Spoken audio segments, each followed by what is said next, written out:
Why are they here? Aren't we following all the exponent laws? Oh, yeah.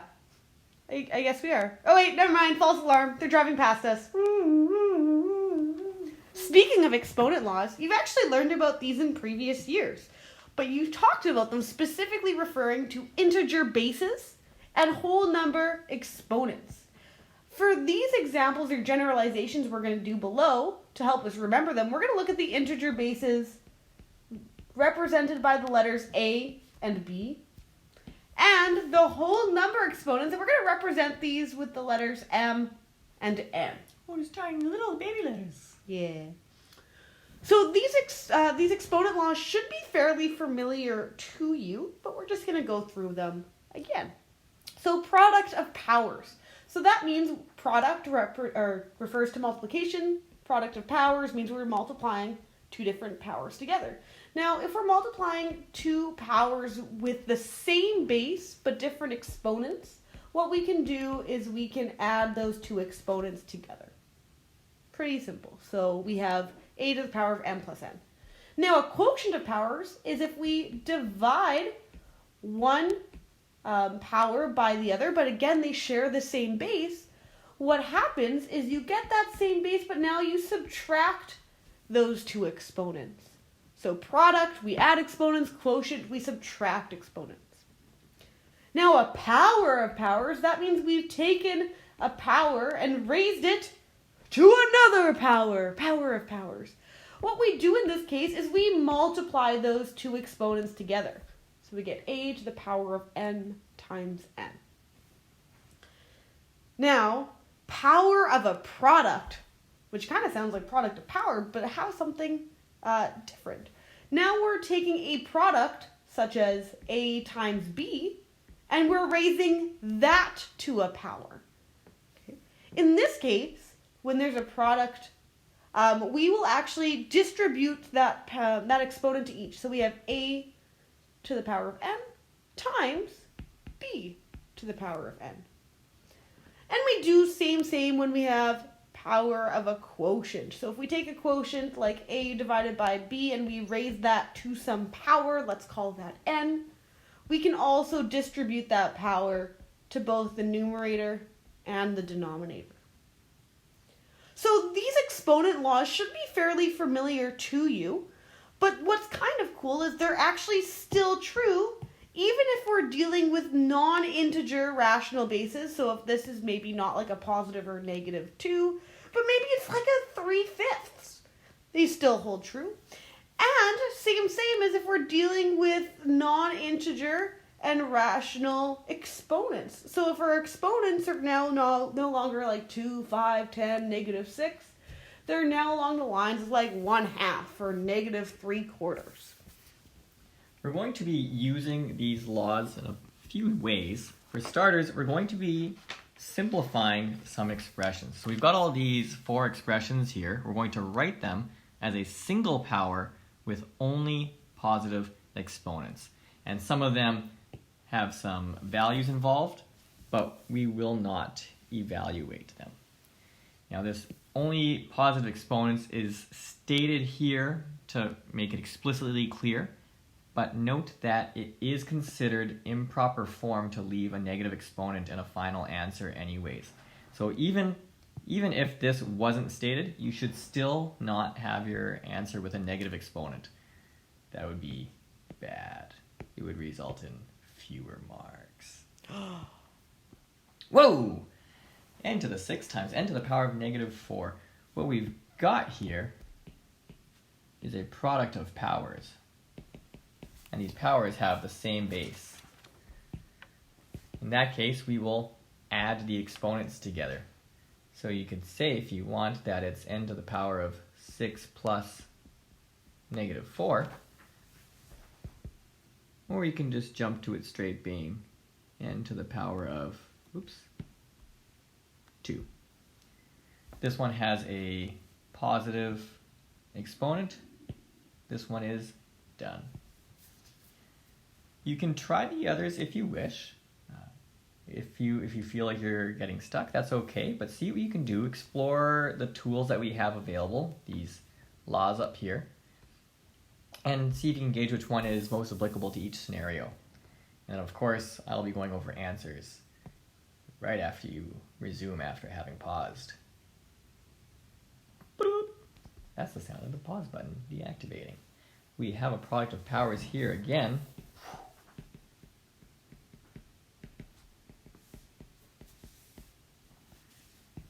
So we'll add those exponents. We'll say it's x to the power of 3 plus -7, which gives us x to the power of -4. Dun, dun, dun, dun. Psych! Watch those cops turn around. Right? Gotta follow the exponent laws and note that this is bad form. We can't have a negative final exponent. So we do need to adjust that. We do need to make sure it's written as something with a positive exponent only. So we'll rewrite that as x to the power, or 1 over x to the power of 4. Now we can say that this is done. Whew. Now let's take a look at the next two examples. Okay. Notice that in our numerator, we've got a product of powers going on. And then between the numerator and denominator, we have a quotient of powers. Okay. What I like to do is, if I can simplify the numerator as a whole first and the denominator as a whole first, I will do so. And then I will kind of deal with that quotient last. That's my approach for tackling things. So my numerator, I have the same base. So I can go ahead and add those exponents. 2.5 to the power of 3 plus 4, which is 7. And you do not have to explicitly write that out. I mean, you could if you wish, but you do not have to. Now, when I'm talking about what I have now, 2.5 to the power of 7 divided by 2.5 to the power of -2, I have a quotient of power, so I am now subtracting these exponents. So you could go ahead, again, do this subtraction right away. I'm going to write this out. So I have 7 minus -2, which actually gives me the exponent of 9. Right? So when I subtract a negative, don't get caught and, just go say, oh, well, this is just 5, because that would be unfortunate. Here we have 2.5 to the power of 9. Because my exponent is left positive, I am happy. All right, this one here, my numerator is already as simplified as possible, but my denominator is not. That is a product of powers. So I'm going to leave my numerator for now, but I'm going to deal with my denominator. So I have to add 1/3 and 5/3. That will give me 6/3. Okay?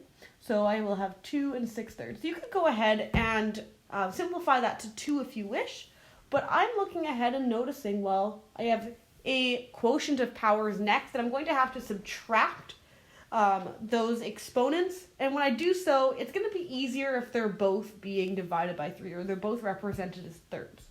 So 2 to the power of 2/3 minus 6/3, which will be 2 to the power of -4/3. And that would be bad form to leave it as a negative exponent. So what we're going to have to do is we're going to take the reciprocal of the base. That 2 over 1 turns into 1 over 2. And my exponent turns into a positive 4/3. I'm going to make sure that my line is always extended. Oops, that's a little bit covering my work here. My line is always extended past my whole denominator. Right? I don't want to write 1/2, then have kind of 4/3 off to the side.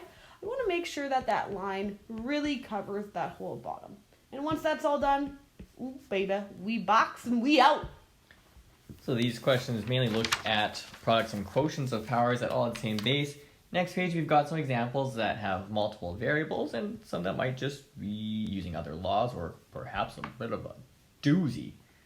So let's take a look at those. Whoa! There's all sorts of stuff going on here. There's a multitude of ways to approach it, but when I approach it, I'd be looking at parts with common bases first, like x to the 4 times x squared. When I see x to the 4 times x squared, I know that that's going to give me x to the power of 6 because I'm adding those exponents together. Next up, we have y to the power of -1 times y to the power of 3. Again, adding the exponents together means that we will have -1 plus 3, so 2 y squared. And then finally, z to the negative 5 times z to the negative 2. Adding those exponents means that we'll have z to the power of negative 7. As we noted earlier, it's not good to have negative exponents in the final answer. And here, oh, that's my eraser tool. And here's one right there. Is no bueno. We can rewrite that part. I can say that, yeah, we've got x to the 6 and we've got y squared, but z to the negative 7 is really more like 1 over z to the power of positive 7. And if I'm really simplifying this well, then I'm just going to write that as one whole unit, where we can pretend that we've got x to the 6 y squared over 1, and just multiply these two fractions together. So on top, x to the 6 y squared. On the bottom, z to the power of 7. Thing I'd like to note about that is that this step is less necessary if we note what's happened. These two were in a numerator, had positive exponents, they stayed there. Ooh. This was also in a numerator, had a negative exponent, we got kicked right out. So it moved to the other side. If you switch the sign of the exponent, you switch its side in the fraction. Take a moment, you can try all these other ones. Well, you paused. And you came back. Welcome back. I will tackle this one. Looking at this, I want right there, I want right here. Again, component-wise, I've got 15 divided by 3, that gets me 5. I've got a to the 6 divided by a, and that's a to the 1. So 6 minus 1 gives us a 5. B divided by b cubed, and again that's b to the 1 divided by b cubed. 1 minus 3 is negative 2. And then c squared divided by c to the 5. 2 minus 5 is negative 3. And again, we've got this business of having some negative exponents that need to be addressed.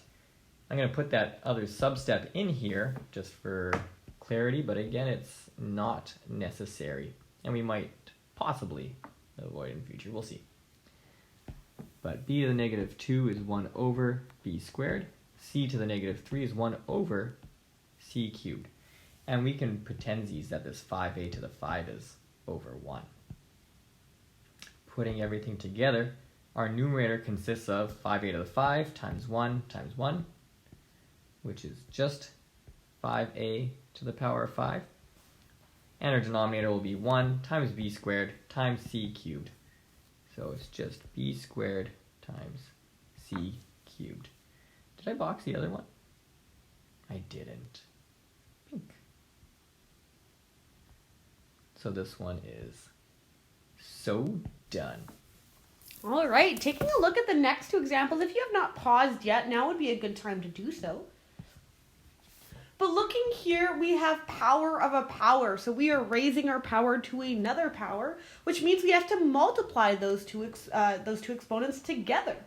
So here, my base is going to be the same. I have 4/5 times 7 over 2. I could go ahead and multiply my numerator by numerator, denominator by denominator, or I could simplify first, I could simplify later, whatever. It'll still end up being the same thing. 4 times 7 gives me 28, and 5 times 2 gives me 10, so I have 28 over 10. This would not be my complete final answer because my exponent can yet be simplified. So here I could rewrite it as x, and what are they both divisible by? They're both divisible by 2. So 14 over 5. And I cannot simplify that further, so I'm going to leave it as is. Keep in mind, like we mentioned in previous videos, please do not write your exponent fractions like this. Oh gosh. I know, right? The cop should turn around now. Yeah.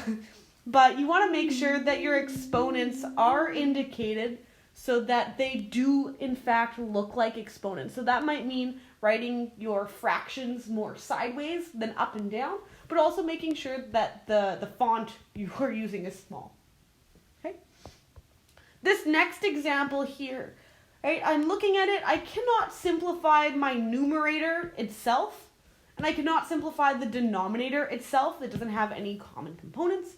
But looking at the quotient, I can kind of break it down. So 4 divided by 2 will just give me 2. A to the power of negative 2 divided by a to the power of 2. I am subtracting, so negative 2 minus 2 will give me a to the power of negative 4.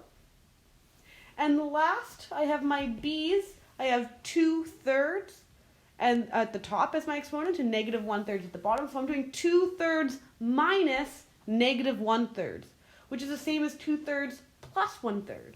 And 2/3 plus 1/3 is 3/3. And I could go ahead and just simplify that without dealing with the negative right away, but that would just be b to the power of 1, right? Because 3 over 3 is just 1. But I still need to deal with that negative exponent. So in previous questions, Mr. Athide showed you the breakdown version of that. But let us note that what had happened is when we had a negative exponent, what happened is it just kind of flipped its position in the fraction. So if it was in the numerator, it went to the denominator. And if it was in the denominator, it flipped up to the numerator. So here we have my a to the power of negative 4 in the numerator. What I can do is just go ahead and flip that to become part of the denominator now. So my exponent will be positive when I flip its position in the fraction. So here I have it. Beautiful. Here we have this last example. It's a nice fraction-y fraction, all with the same base. When we encountered something like this on the previous page, Miss T mentioned that she prefers to work with the top first and then, simplify that as much as she can and then check out the bottom as well. I would agree with that 1000%, except the most I can agree is 100%. So I'll just agree with that fully. My general practice, when I see something like this where there's a whole bunch of brackets, lots of exponents all over the place, really makes me say like, except not lots of A's first, so that's a real scream. I go as far inside the brackets as I possibly can, and then I work my way out. And that's equivalent to saying I'll simplify the numerator as much as I can first, simplify the denominator as much as I can first. It's all same. But if we go from the most inside component and work our way to more outside brackets, more outside operations, then things can condense quite nicely. So looking inside here, well, within these brackets I can't do anything. But inside here, I can take a to the power of 4/3 and multiply it by a to the power of 1/6. So we'll tackle that. Somewhere on the side, I gotta figure out what 4/3 plus 1/6 is. And that's 8/6 plus 1/6, which is 9/6. I'll just leave it as that for a second. So inside these brackets, we have a to the power of 9/6, and that's still getting taken to the power of 10 over 9. We also haven't changed the denominator, which was a to the power of 2/3. So over here where our work is, we're keeping everything intact. We're not saying, well, top does stuff, bottom does stuff, and our answer is this at the end. No, we're keeping this expression completely intact the whole time and not breaking it apart. All right, next step is over here. We've got power of a power. So we're going to have to multiply things. We're going to have to multiply 9/6 by 10/9. Ooh, handy. Because that's just going to give us 10/6, which I suppose I could reduce to 5/3. Okay. So then on top, I've got a to the power of 5/3. And on the bottom, still just a to the power of 2/3. Nothing changes there. And for the final step, it's just this quotient of powers. With the same base, I'll subtract the exponents, which gives me a to the power of 3/3. And simplifying that fraction, 3 over 3 is 1. So that's just A. This example is done. What is also done is this section of the notes. Whoop. So there's some practice work for that. Also done is whatever we need to get to the next quiz point. Woo! And in fact, that's the whole end of the topic. What? All right, so check out that textbook practice, get ready for our quiz, and get ready for the unit test! What? Those are the cops coming back because we do math so well, it's almost a crime. And on that note, goodbye.